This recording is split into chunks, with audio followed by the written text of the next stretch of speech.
When you need to get work done on the go, there's nothing like an ultra-portable business notebook.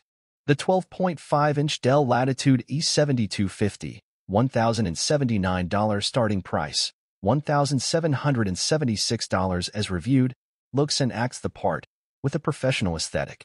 A full HD touchscreen and a comfortable keyboard, and it backs up that good first impression with a speedy 5th-generation Core i5 CPU and a 256GB solid-state drive.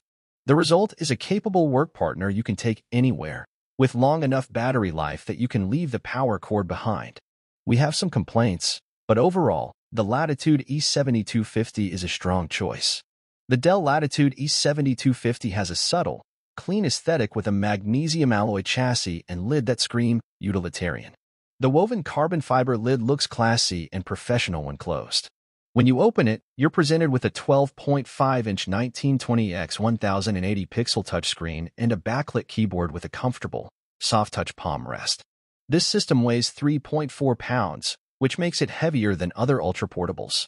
The HP Folio 1020 weighs just 2.68 pounds, and the 13-inch MacBook Air weighs a mere 3 pounds. The E7250 won't have any trouble withstanding your commute.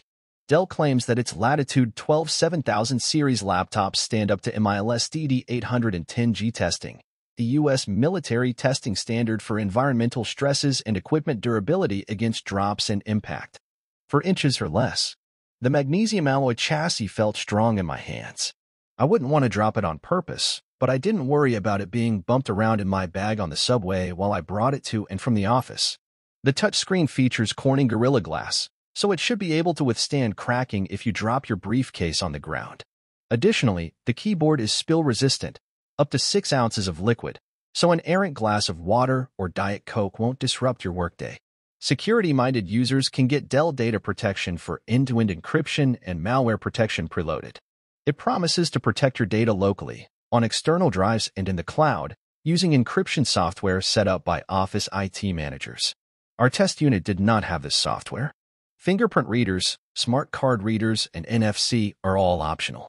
The E7250's backlit keyboard provides a comfortable typing experience with a generous travel of 1.8 millimeters.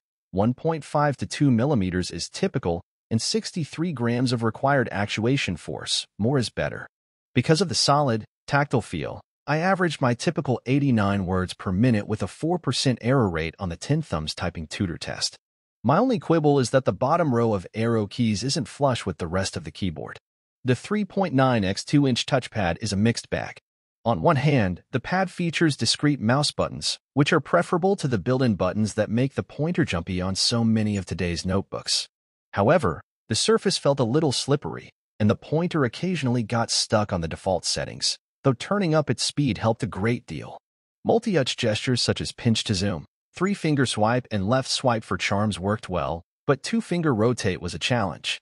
The 12.5-inch 1920x 1080p touch display on the E7250 offers bright images but somewhat muted colors. In our tests, the screen reproduced just 69% of the sRGB color gamut, less than the category average of 76%. The HP Folio 1020 can reproduce 95% of the color gamut. When I watch trailers for the Avengers, Age of Ultron, and Ant-Man in 1080p, the pattern in the red of Ant-Man's suit was harder to make out when he was in motion, and the little bolts of electricity in Black Widow's batons didn't stand out. Iron Man and Captain America also lost some of the bright colors in their suits, but the blacks were deep. The display is more than bright enough, achieving an average rating of 360 nits on our light meter. That's brighter than most of its competitors, including the Folio 1020 224 nits, as well as the category average of 255 nits. However, viewing angles weren't as impressive. Colors started washing out when I stood more than 45 degrees to the left or right. For more videos, please subscribe to my channel.